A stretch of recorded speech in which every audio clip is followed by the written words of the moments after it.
YSR Congress party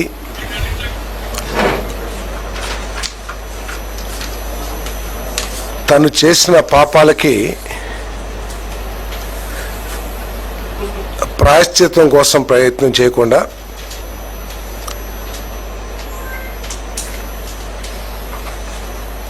కేవలం ప్రభుత్వం మీద బురదజల్లటానికి ప్రయత్నం చేస్తూ ఉంది.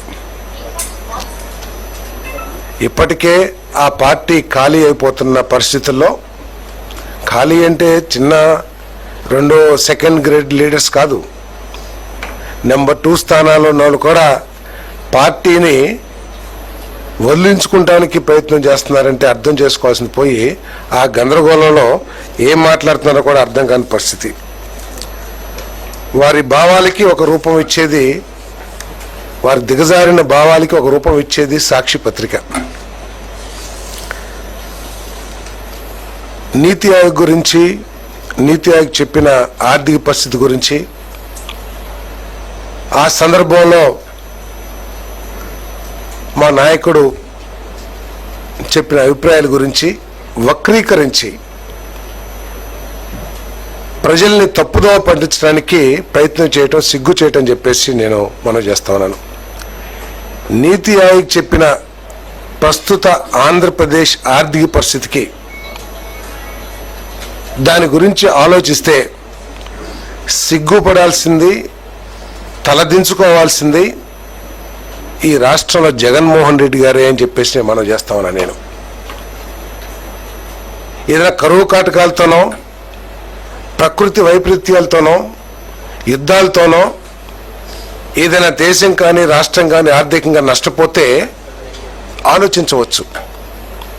కానీ ఒక వ్యక్తి మూర్ఖత్వ పరిపాలన మూలంగా, దుష్పరిపాలన మూలంగా, చేతకాని పరిపాలన మూలంగా, దోపిడీల మూలంగా ఒక రాష్ట్రం కానీ దేశం కానీ నష్టపోతే ఆ వ్యక్తి క్షమించరాని వ్యక్తి అని చెప్పేసి చెప్పడానికి ఎటువంటి సందేహం లేదని చెప్పేసి మనం చేస్తాను. 5 సంవత్సరాలు అధికారంలో ఉండి రాష్ట్రం గురించి కానీ, రాష్ట్ర ప్రజల భవిష్యత్తు గురించి కానీ, రాష్ట్రంలో ప్రతి సంవత్సరం వస్తున్న గ్రాడ్యుయేట్స్, ఇంజనీర్లు వాళ్ళందరి భవిష్యత్తు గురించి కానీ ఆలోచించుకోకుండా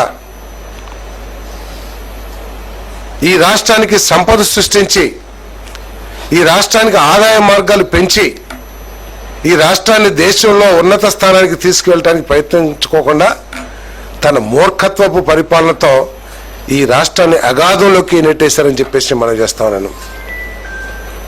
ఇది వాస్తవం కాదనుకుంటే దమ్ముంటే ఎవరైనా సరే వైఎస్ఆర్ కాంగ్రెస్ పార్టీ నుంచి బహిరంగంగా చర్చించడానికి సిద్ధమని చెప్పేసి కూడా ఛాలెంజ్ చేస్తా ఉన్నాం.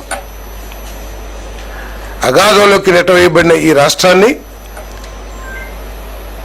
ఒడ్డును వేయటానికి, తిరిగి గాడిలో పెట్టడానికి చంద్రబాబు నాయుడు గారు ప్రయత్నం చేస్తున్న విషయం ఈ రాష్ట్ర ప్రజలందరూ కూడా గమనించాలని చెప్పేసి మనం చేస్తా ఉన్నాను. నేను మీ 7 నెలల పరిపాలన,